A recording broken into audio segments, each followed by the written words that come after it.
Rayo ভায়াকানোর সাথে যেভাবে match জিতেছে রিয়াল মাদ্রিদ তাতে মন ভরে গেছে রিয়াল সমর্থকদের।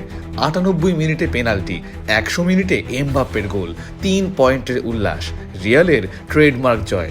জানিয়ে রাখি, এই সিজনে এ পর্যন্ত লা লিগার সম্মানিত রেফারিবৃন্দ রিয়াল মাদ্রিদকে ১১টি পেনাল্টি উপহার দিয়েছে, আর রিয়াল মাদ্রিদের বিপক্ষে মাত্র ২বার পেনাল্টি নেওয়ার অনুমতি দিয়েছে।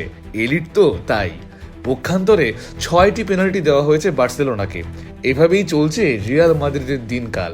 ম্যাচ শেষে ফ্লোরেন্তিনো পেরেজ হয়তো বলেছেন, ম্যাচের শেষের দিকে পেনাল্টি দিও না, প্রথম দিকে দিও। দুষ্টু মানুষ সন্দেহ করে। ম্যাচ যখন ১-১ সমতায় চলছে, ৯৮ মিনিটে রায়ো ভায়াকানোর ডিফেন্ডার নোবেল মেন্ডি ডিবক্সে ভিড়ের মধ্যে বল ক্লিয়ার করতে গিয়ে কিক পাস থেকে ব্রাহিম ডিয়াজের গায়ে লাগে। সঙ্গে সঙ্গে পেনাল্টির বাঁশি, এমবাপ্পে হাজির। এই মৌসুমে ৩৭ গোলের মধ্যে ১২টি পেনাল্টিতে গোল করেছেন এমবাপ্পে। এই জয়ে রিয়াল মাদ্রিদ বার্সেলোনার ঘাড়ে নিঃশ্বাস ফেলছে। ৫৪ রিয়াল মাদ্রিদ, ৫৫ বার্সেলোনা। লিগটাকে জমিয়ে রাখলো রেফারি বৃন্দ। রায়ো ভায়াকানো পুরো ম্যাচে তাদের সর্বশক্তি দিয়ে ফেলেছে। ৮০ মিনিটে ডানি সেবায়োসকে ফাউল করার জন্য সরাসরি লাল কার্ড দেখানো হয় সিসেকে। রায়ো ভায়াকানো ১০ জনে পরিণত হয়ে দুর্বল হয়ে পড়ে। ম্যাচ শেষ হওয়ার কয়েক সেকেন্ড আগে আরও একটি লাল কার্ড দেখে রায়ো ভায়াকানো। এই ম্যাচে মোট ১০টি কার্ড দেখানো হয়েছে।